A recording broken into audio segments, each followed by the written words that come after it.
2 years after Air France Flight 447 suddenly disappeared, the plane's black boxes were recovered intact.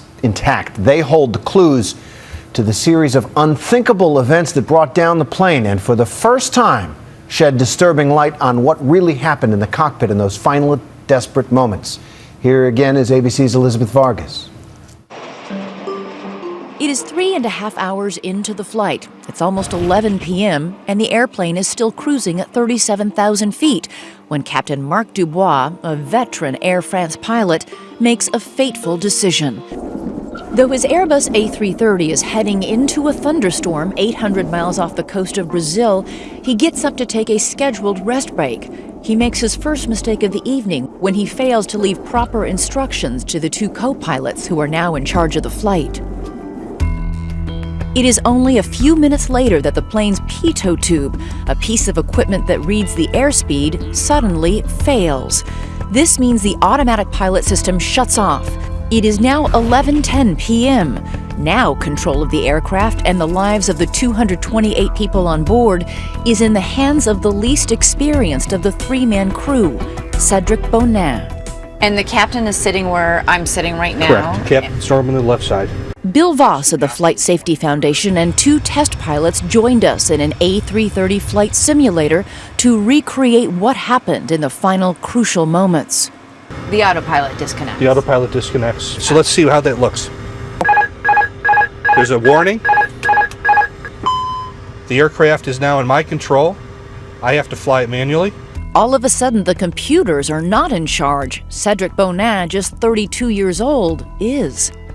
At this point, Captain Bonin makes his first mistake. He should have just kept the plane flying. He shouldn't have changed anything. But instead, what did he do? He pulled the nose of the plane up? A fairly dramatic pitch up. Raising the nose of the plane is precisely the wrong thing to do. It can essentially cause the airplane to start falling out of the sky. It is the most baffling and disastrous minute of the flight. Soon, the plane's stall warning goes off. Stalled.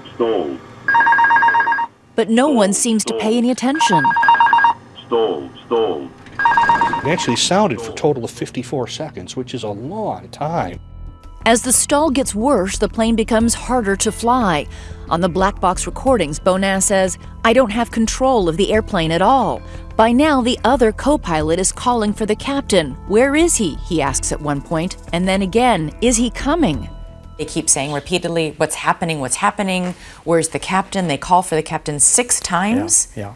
Where on an A330 does the captain go? How far away from the cockpit? It's only a few feet away. I mean, you can get back in 10 seconds.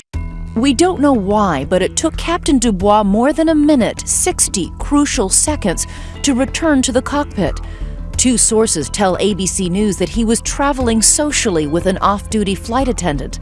Were they together? You are speaking of the private life of the pilot. As BA, we are not interested in that. But if the pilot is distracted because he's traveling with somebody, potentially, isn't that part of the investigation? I don't think it could be an explanation of accident.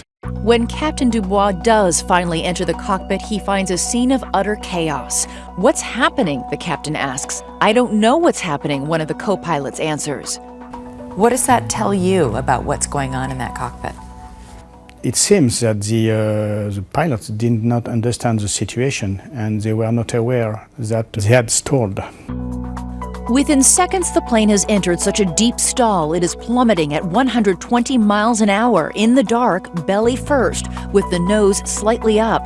And in the confusion, co-pilot Bonin thinks his instruments are wrong. He is so befuddled that he asks, "Am I going down?" By now, the plane is pitching and shuddering as it falls. I got the chance to experience what that felt like in the Airbus simulator. Okay, now we're going down, right? Yes. Stalled. In the cockpit, confusion has turned to chaos. Both co-pilots are now trying to fly the plane in opposite directions. A point of exasperation where you actually have a bit of the discipline breaks down and you actually have both pilots trying to apply inputs to the aircraft. At what point, at what altitude was this jumbo jet beyond saving. This aircraft got into a position where no one had ever designed it to be. Realistically, somewhere in the area of 10 or 15,000 feet, they were really running out of options. It is too late, but it is not until the final seconds that the pilots realize the plane is doomed. And the very last words we hear on the cockpit voice recorder are from the pilot Bonin, who says, "But what's happening?" Exactly. Yeah, just a complete confusion. Those last words were not released by French investigators at the BEA. They only became public when they were leaked last year. Why did you leave parts out? Well, you have some personal conversations that is not useful to understand the accident. But that's not personal. Well, maybe. Je sais pas.